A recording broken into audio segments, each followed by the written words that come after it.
IronOverload.io, hardcore episode 32, speeding right along. Steve and the Mobster joining me. We have another really important podcast and another nutritional podcast. And nutrition isn't something talked about enough in the fitness industry.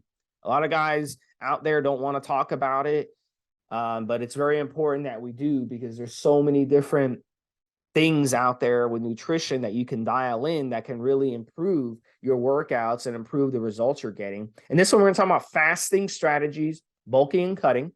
So we're going to kind of go over ways that you can fast, and I'm going to present you guys a lot of studies and a lot of charts and stuff on here to show you how our bodies actually work. And with this knowledge and with this tool, you can kind of better have results when it comes to your nutrition and make your foods actually work more in your favor instead of working against you.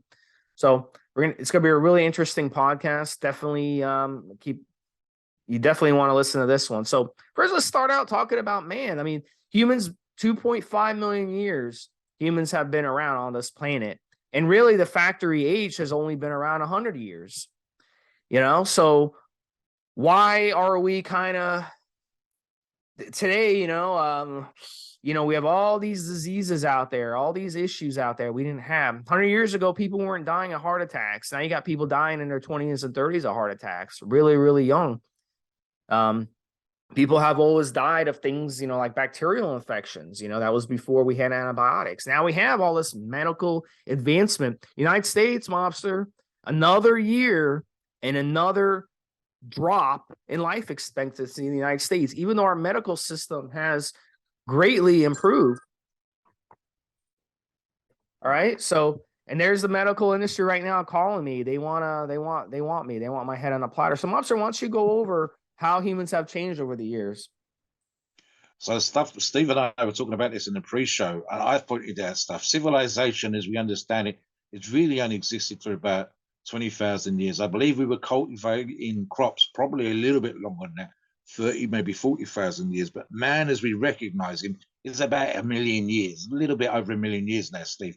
So one of the things that we've talked about in previous podcasts still applies, and it's kind of why fasting is actually kind of how genetically we were built. And what do I mean by that, guys? So you all understand that kind of ancient history stuff in that we didn't have a supermarket on the corner. There wasn't any McDonald's way back in the day or anything like that. You either grew it, and before you grew it, you hunted for it and you searched for it. And that meant that we were incredibly adaptive, which is why we're omnivores. It means we can eat fruit, but we can eat meat and we can eat nuts and we can do those things. But here's the thing, guys. Sometimes that stuff wasn't available. You had to go hunt with your buddies. There are tribes in the Amazon that still do this. You literally went out with your spear, with your blowgun, whatever, and you went hunting for food to eat. And if that hunt wasn't successful, you didn't have any meat that day. You might have at best had a bag of nuts hanging off your loincloth or something like that. There was times where the nuts wasn't available, or the nuts on the trees had gone bad, and you knew that because one of your buddies was rolling around in the ground holding his stomach. So you didn't eat the nuts that day. What does that mean? It meant there were days in our prehistory when we went hungry. We would have to still go hunt and still go searching for food, but it might take another day. It's also the reason why we can be kind of gluttons as well, because we tended to have what is the phrase feast or famine.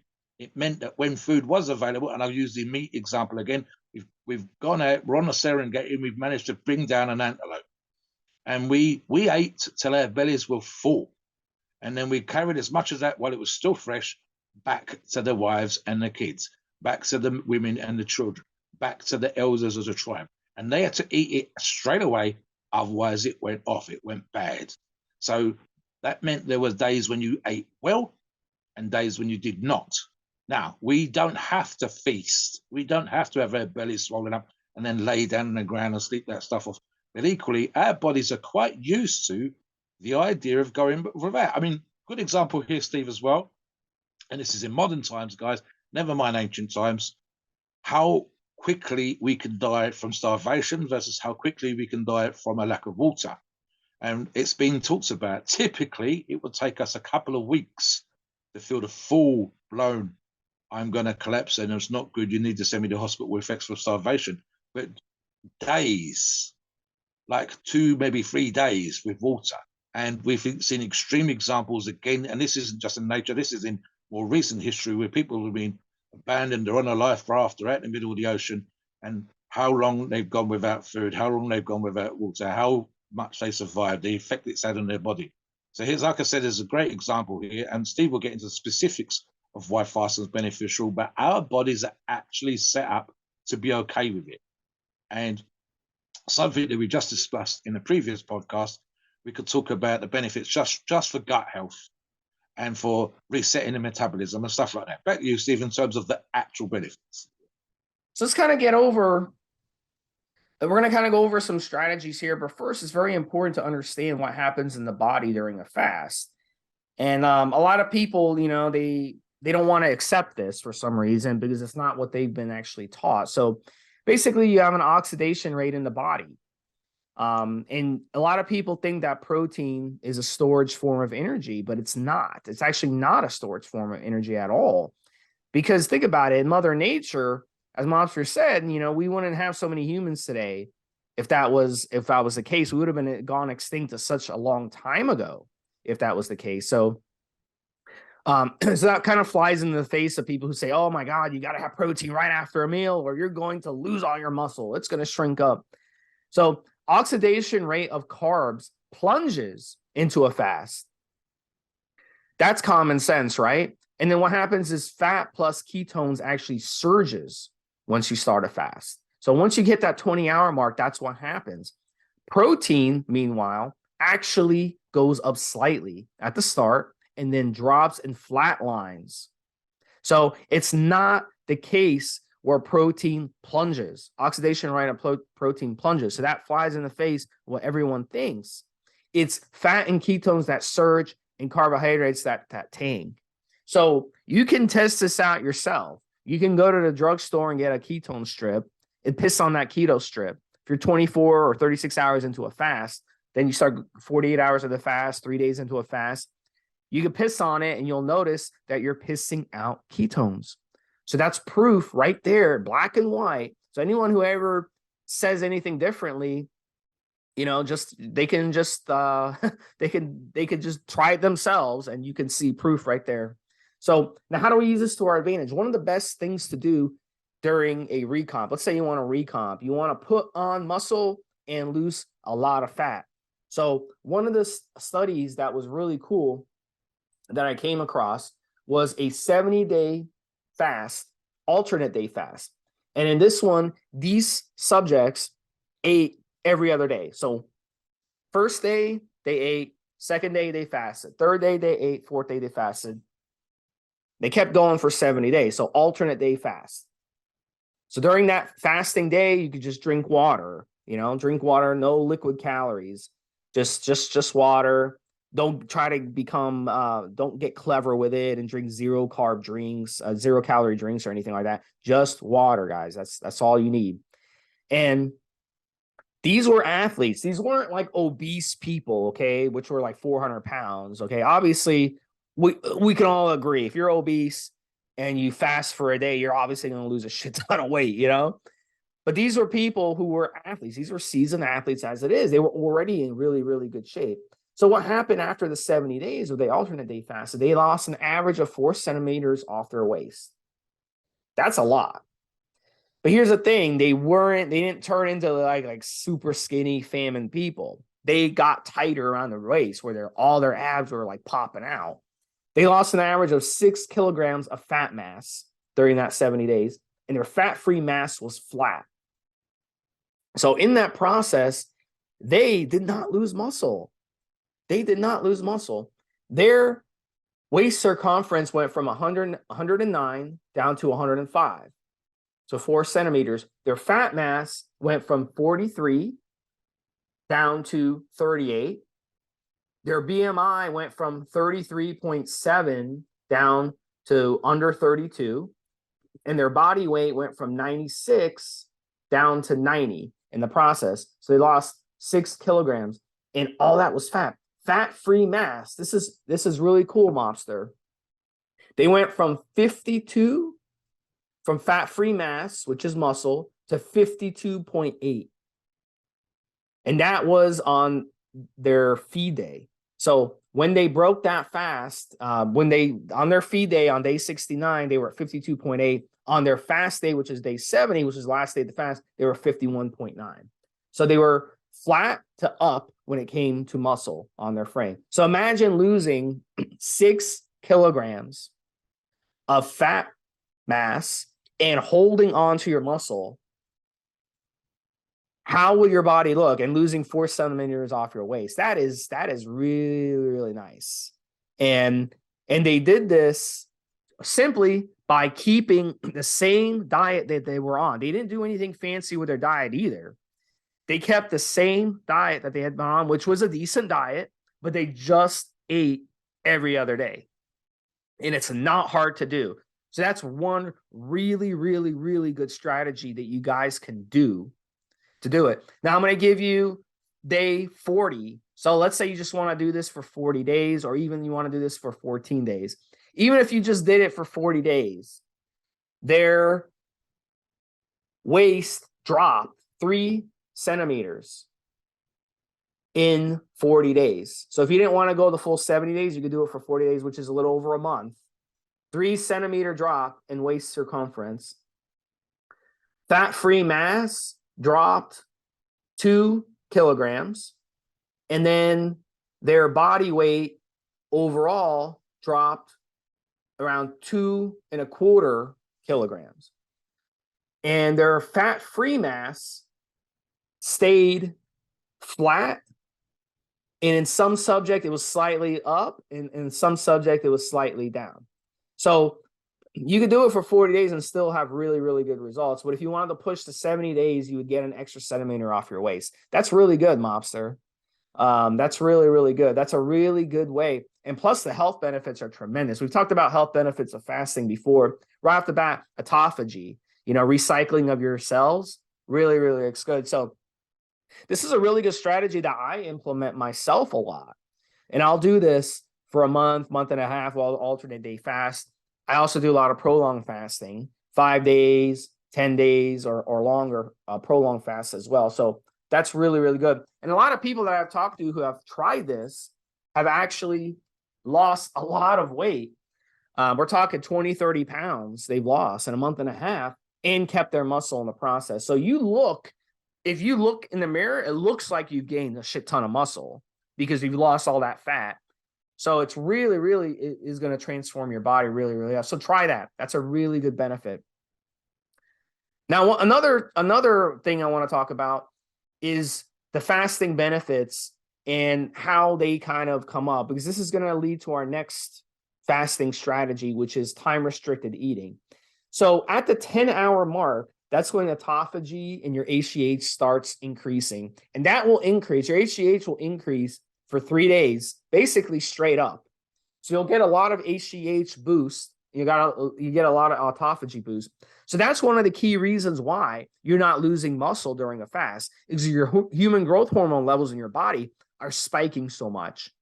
Now, 20-hour mark, that's when you start getting your intestinal stem cells start regenerating. And that's when you start getting the other benefits of immune system and musculoskeletal stem cells. So you'll actually, in your muscles and in your gut, you'll actually start recycling cells. So that's going to help you build more muscle as well, because now you're going to have fresh muscle cells and you're going to recycle out the older cells. Very, very important. So if you've not fasted in years, think about it. Your muscle cells are old.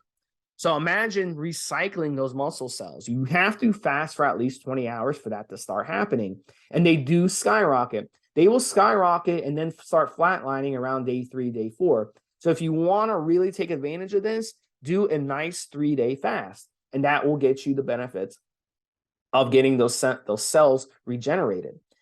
Now, in terms of weight loss and ketones, that's going to really start kicking in. For some people, it's going to be a lot quicker. But most of you out there, it might take a good 26 to 30 hours for that to start happening, where you're actually going to start pissing out ketones. And from there, it just elevates and never comes back down. So that's what happens when you are fasting. Now, on the flip side, a lot of people worry about blood sugar. Oh my God, my blood sugar is going to go down. But that's actually not what happens. What happens when you're fasting, your blood sugar will tick down and flatline, tick down and flatline, tick down and flatline, and then flatline the rest of the way during a fast, during a prolonged fast. It won't just keep dropping and dropping and dropping unless you're on some type of diabetes medication. So that is important to understand. A lot of people worry about that. They're like, oh my God, my blood sugar is going to go to 0. I'm going to go into diabetic shock or whatever. No, that's not what happens unless you're on the medication, obviously. So knowing this, how would we implement time restricted eating and get these benefits of having, our cells and our muscles regenerate and all that good stuff? So one of the ways that we can do it is we can aim to fast at least 20 hours. So an option for you would be to do a 24 to 36 hour fast, then break the fast. So you could do that basically once a week. Do a 24 to 36 hour fast once a week. And then that would give you the benefits right there. Another way you could kind of take advantage of autophagy and get some HGH boosting would be time restricted eating on a daily basis, where you're only eating between a 2 and 6 hour window. Now, some of you are going to go 8 hours. You'll do 16-hour fast, 8-hour eating window. And that seems to be a very popular way to do time restricted eating or intermittent fasting. But I'm telling you that that's not good enough. It really would be more beneficial to try to eat. If you do the 8-hour, that's fine. But I would really squeeze it down to 2-hour and 4-hour on certain days as well. So basically, the way I do it is every day I time restricted eat, and then I'll throw in some prolonged fast here and there, and then I'll do some alternate day fasting over the course of a month or two. And then that really keeps me lean and mean year round. So Mobster, yeah, jump in anytime. Yeah, you want to comment? I'm just thinking, Steve, for example, how do you feel when you fasted? How do you, I mean, this is the thing people can't get their head around, and you've touched on it a little bit. What's your energy levels like? How do you feel at certain points during the fasting protocol? So if you're new to fasting, it's normal. You're going to feel a little weird because what happens is you've got such a crack addiction to food. And a lot of people eat for emotional reasons, especially females, but a lot of men do too. I know a lot of people, they've gone through a stressful situation where, they've had, they lost their job or they had a relative who's been sick and they eat themselves to death, basically because of that emotional response. So you have to you have ghrelin, okay, which is going up and down, right, throughout the day. So if you're fasting, you feel like, oh my God, I have to eat. Just be patient, go for a walk, get your mind off of things. And that sensation will go away because your ghrelin will spike and then come right back down after about 15 minutes. So if you just hold off for 15 minutes, you won't feel hungry anymore. And that's really, a good tip right there, and something to realize. So you have to remember, and my old co-host Rick used to tell me this all the time. And this is what he tells people. And it's kind of rude to say this, so just be careful who you tell it to. But he used to say to people, he's like, look, you have energy on your body. All that fat in your belly, you can grab your belly right now and you feel that fat. That's energy on your body that your body has to tap into for you to lose fat in the first place. That's energy. So you've got a lot of energy on your body to use that's stored. So, what happens, during the early stages of fasting, when you first get into it, you're going to feel like, oh my God, I'm hungry, but it's not really hunger. It's just, you're so addicted to food. So you just got to kind of push through that, just like any addiction. Now, what happens in a prolonged fast after you're fasting for a few days, your energy levels are sky high because think about it, your body's not using all that energy to process and digest food. So all that energy has nowhere to go. So when I was doing a prolonged fast, I did the longest prolonged fast I did was 19 days. My energy was sky high. Like I could not contain my energy. I also noticed I was sleeping less. And the reason you sleep less is your body needs less rest during a fast because your body is doing less work having to digest food. A big percentage of the energy your body uses throughout the day is digesting food, 50, 60, 70% even. And some of you, the way your diets are, it's even higher than that.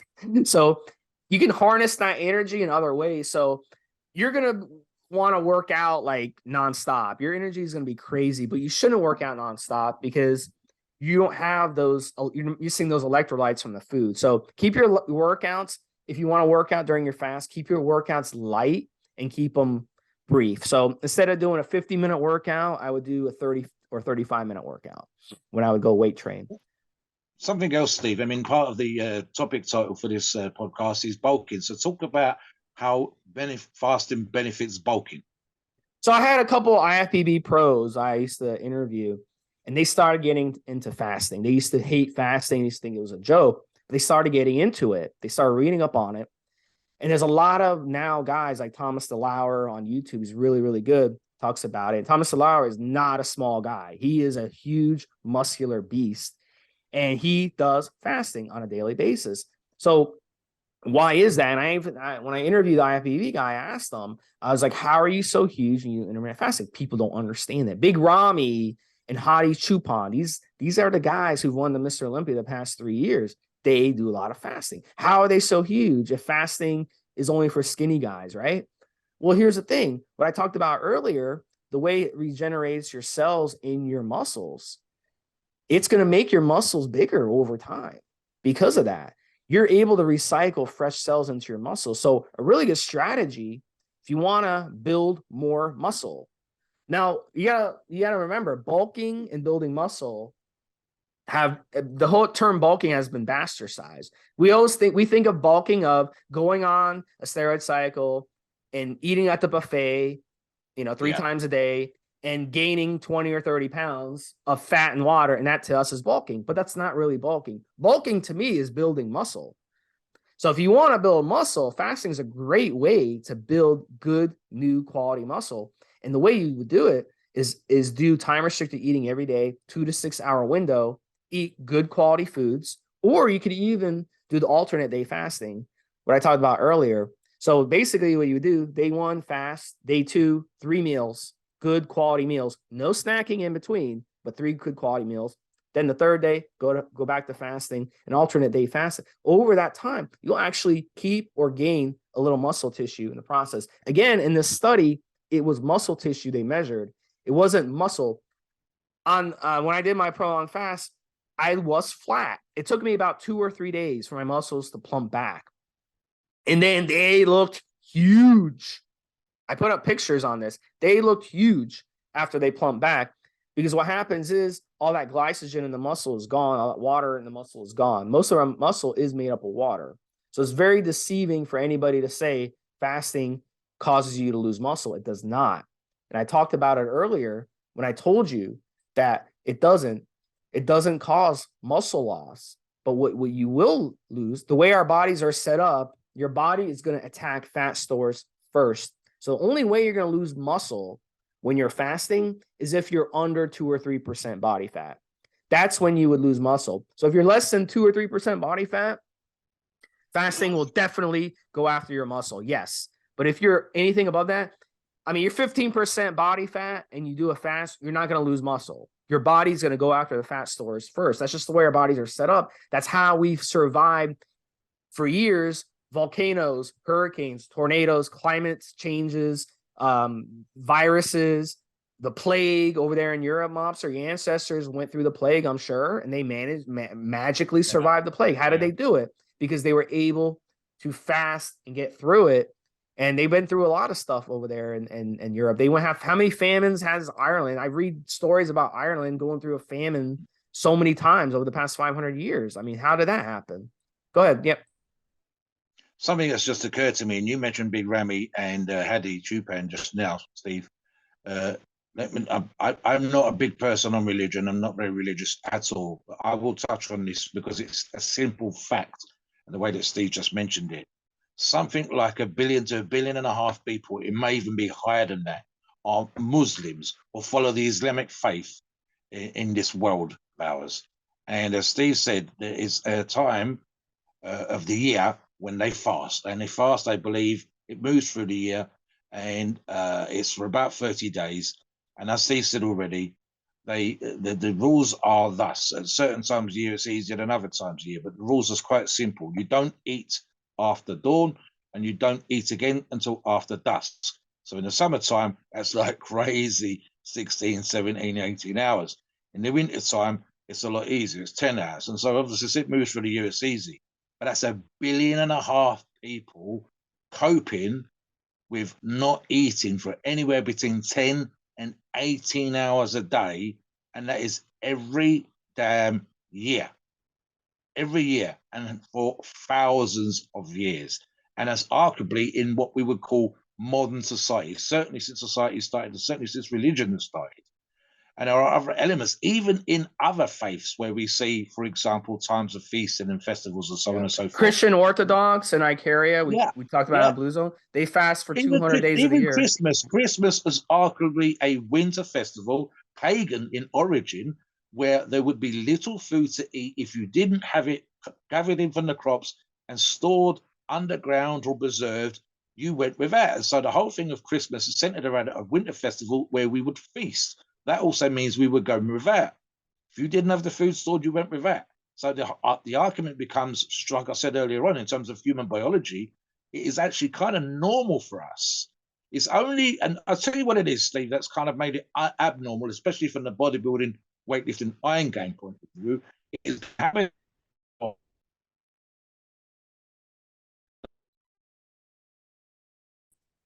right. So yeah, and I said there's a bunch of these are hard physical jobs they're doing, and they're having a calorific breakfast in the morning, and then not unusual, Steve, to do a 12-hour shift in a hard physical job, and then eating at the end of the day. Now, I've done hard physical jobs. I'm sure you have in the past, and you think it's going to be absolutely awful. And the first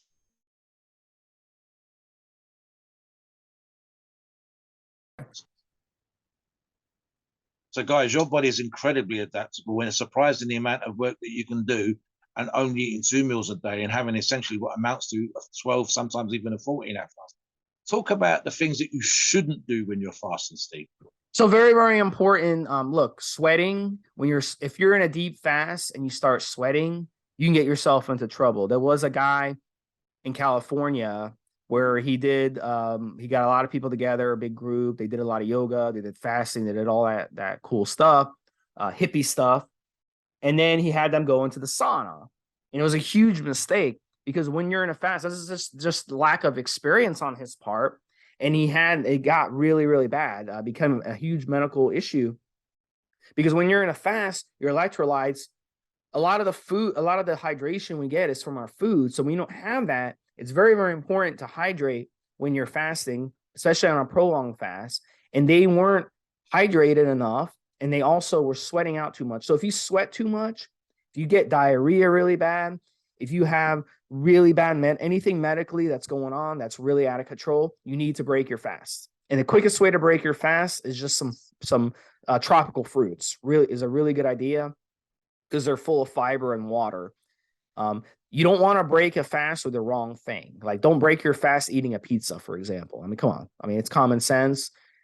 It's not going to end well for you. It's normal when you break a fast to get diarrhea because your gut has been shut down. Your digestive system has been shut down because you're fasting, right? And that's a good thing. It gets shut down. It's like the factory closes and we're fixing everything in the factory. It's the same thing. Your gut shuts down and starts fixing everything. So when you break the fast, if you're doing at least a 2 or 3 day fast, it's normal for you to have some diarrhea after you break a fast. So it will work itself out. You don't have to freak out and take diarrhea medication or anything. It will go away. So but you want to make sure you're consuming things that are easy to digest that first couple days after you break a fast. Now, things on a fast that you should not be consuming. Now, a lot of people don't understand this, but vitamins, multivitamins, do not take multivitamins in a fast. You're defeating the purpose of the whole idea behind a fast, which is to devoid your body of multivitamins, devoid your body of vitamins. And the whole idea behind a fast is to make your body stronger. So if you're fasting and you're going ahead and giving your body vitamins at the same time, you're not helping it. It'd be like in school, taking a test and having the kid next to you give you all the answers. It kind of defeats the purpose of what you're trying to do here, which is trying to make yourself better, right? So basically what happens is SIRTs are longevity genes that get triggered while fasting. So if you take an antioxidant, it blocks that trigger effect and the vitamin takes over. So this is what I wrote on the forum. So the body becomes weaker, cause it is depending on the vitamin and not the actual body cells to do the work. So think about it. It's not, sometimes in nutrition, it's not what you think. Sometimes it's the opposite. In this case, it's the opposite, because a lot of people have told me, like, Steve, you're crazy. You fasted for 10 days. You didn't take any vitamins. Your body needs vitamins. I said, no, your body doesn't need vitamins. You're actually able to absorb vitamins in the future a lot better when you're fasting and not using vitamins. It's about teaching. It's about training your body. Another thing too, BCAAs. A lot of guys take BCAAs on a fast because they're like, oh my God, I don't want to lose muscle. You're not going to lose muscle when you're fasting unless you're 2% body fat. You won't lose muscle, okay? So BCAAs are a huge mistake because studies have shown your amino acids circulate more in the body while in ketosis. So you're kicking yourself out of ketosis by using BCAAs. You're actually lowering the amount by supplementing them. So this is very, very important to avoid BCAAs. You should be avoiding any supplementation on a fast. Let your body fast with nothing thrown at it. Coffee and tea. This is one debatable. Now, I think we can all agree adding sugar to your coffee and drinking it on a fast is going to break your fast. But some people are going to say it's okay to have coffee. It's okay to have a tea on a fast. I'm here to tell you it's not. Coffee and tea still have nutrients in them. They still have calories, albeit a very small amount. So if you really want to get the most out of your fast, you want to avoid coffee and tea. But some of you out there are so fucking addicted to coffee that you can't even go a half a day without coffee. So in your situation, a little bit of just plain coffee, diluted, make sure you're hydrating after. The big mistake with coffee that you're going to have is coffee's a diuretic. It's going to dehydrate you. So if you're doing a prolonged fast and drinking coffee on a prolonged fast, it can be dangerous. Also, it's elevating your heart rate, which also can be dangerous on a fast. Because on a fast, you're going to have different periods where your heart rate is elevated, and that's normal. With me, when I wake up in the morning, my heart rate gets elevated when I'm doing a prolonged fast. And that's adrenaline. That's adrenaline. That's my body saying, go find food. It's flight or fight. So if you're drinking coffee, plus your heart rate's already elevated, that can be dangerous. So please don't do that. So Mobster, yeah, you wanted to talk about toxins. Go ahead. You're on mute. Go ahead and unmute yourself. Yeah. One more question for you, Steve. And actually, I mean, I've talked about what you just said with regards to fasting. I'm not someone who fasts regularly, but when I see the question come up, for me, it's water and that's it. But one more thing, and this is something that occasionally comes up, and fasting's thrown out there at the same time, and that's this idea of what we call quote unquote cleansing the body of toxins. And the only way that we quote unquote get rid of toxins is arguably through fasting. What do you think? Yeah, so this is what I tell people, when it comes to their immune system, when they get sick or whatever, the best thing you can do is just stay the fuck out of your body's way. Same thing with weight training. You just got done with a weight training session. Stay the fuck out of its way. After a weight training session, you're going to go do construction for 8 hours. You're going to go to the fast food joint and eat a meal that's going to stress out your body. You just wasted your entire workout when you do that. It's very important to rest and repair. The best thing you do after your workout is nap, because you want your body to rest and repair. While we sleep, that's when our body rests and repairs. Same thing with fasting. Stay the fuck out of its way when you're fasting. Just water. Now, if you want to add a little salt to your drink, that's okay, because you're lacking that salt that you normally get from your food. So if you add a little salt during a fast, that's fine. That will kind of give you a little taste and won't break your fast. It won't affect your fast.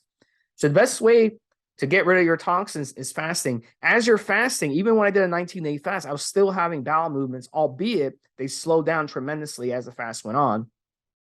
And then when you urinate, you're urinating a lot of those toxins out of your body. Those fat cells, those ketones are coming out of your body very rapidly. So, but I was still having bowel movements. Even 10, 12 days into my fast, I was still having bowel movements. That just shows you how much toxins and crap that your body still is getting rid of, even though I wasn't consuming any food for 10 or 12 days. So very, very important to do that. And boy, do you feel great after a 19-day fast. I'll tell you that. Go ahead. You're on mute again. Yeah. One of the things that I actually looked at with regards to the science to do with, again, I think I've mentioned in previous podcasts, my buddy's having problems of Crohn's and colitis. And I looked into what's called transit time of food. So something Steve just mentioned there before we finish, which is actually important and plays a part in the whole fasting process. So transit time is essentially the time that the food takes to go from, and I'll be crude here, Steve, from your mouth to your arsehole, how long it takes to pass through, be digested and utilized, and then what's left excreted. And this medically is called transit time. For some people, and especially those with certain medical conditions, and including when the parts of the intestine or gut have been removed, transit time can be as little as, in those circumstances, minutes. But the shortest normal time, and this is absolutely crazy, Steve, it's not average, but it's with the normal circumstances and normal health, is as little as 4 hours. However, it can also be at the other end, and this is where the great legendary stories of how long it takes to digest a certain amount of steak came from. But in reality, it was just an extreme example in a few individuals. It can be as long as 2 weeks. So you got from a quarter or a fraction of the day, and again, it's someone with no medical issues, to as long as 2 weeks for some foods to pass through, be digested, utilized, and or the waste products excreted from the body. So what Steve says when he talks about fasting, that's the reason why he will still having bowel movements. And that, if you think about it, Steve, that's even a longer example than I just said, because what is coming out of him after 19 days, it's not the water and it's not the sodium, it's still whatever was left of the lower part of his bowel, the parts of his stomach that was being cleansed and removed from the body. So this is where I said about the toxin issues, and people talk about doing this drink or taking that pill, or wearing these pads on your feet and it's going to remove toxins from your body. That is basically 99.9% bullshit. Well, you remove toxins in your body, the undigested stuff, the stuff that's still in your body, the parts of your stomach that hasn't been cleansed for years because you're constantly, as Steve said earlier on, throwing crap, poor, fast food, etc. And to get rid of all of that stuff can be, in Steve's example, as long as 19 days. And in the examples that I was talking about, as long as 2 weeks. Most of us are going to be somewhere in the middle, which is, say, a week to 10 days for certain kinds of food and for certain excretions still to take place. So that's just to give an example in terms of toxins and the undigested matter and things that need to be removed from your stomach. But it's also a great indication of how the body works in absorbing nutrients. And again, why would you want to have some partly digested, highly processed burger and bun and some disgusting salt, or a nutrient poor, highly covered in ingredients that you barely can name, let alone know what they are, and a bunch of additives sitting in there, festering away, for want of a better phrase, and taking, in the case of the examples we just used, 2 weeks or even 19 days to come out. That's just crazy. But even if it's the normal, it's still a week to 10 days. It's still hours and hours and hours, even in the stuff that you do well with, and a super clean diet. And that's in the normal set of circumstances. So, I mean, Steve's mentioned something right at the beginning of the podcast, which I think was true, and I seem to remember this. And funny enough, it's actually becoming more and more studied and more important in nutrition. And he was talking about bacteria, the stuff that covers their body, from our eyelashes to our hair to the skin, and so on and so forth. We have come some ways super obsessed with cleanliness. But in fact, we have a ton, not literally a ton, but billions of friendly bacteria on and in our body, the mucous membranes of our eyes, but especially when we're talking about gut health. And there's an argument, Steve, to be made, when I think you touched on it a little bit, with what you could call the resetting of the body. In other words, it's like, again, and I used this analogy before when we were talking about if it fits your macros, using a high performance sports car or any car. And what do you do with cars? You change the oil, you clean the filters, and you put air into the tires. You do a bunch of things to service the car, but we very rarely do that with ourselves. And especially we very rarely do that when it comes to fasting and gut health. And it's, so as I said, it's actually becoming a very important strategy, specifically gut health, in terms of an aspect of nutrition and sports nutrition, which we like to talk about here, as a way of benefiting us as athletes. So that's just something to be aware of, guys, and you should need to think about this stuff in the future. When it comes to fasting, if you've got any questions, Steve is our go-to fasting guy. He's done a bunch of articles, answers questions on the subject all the time.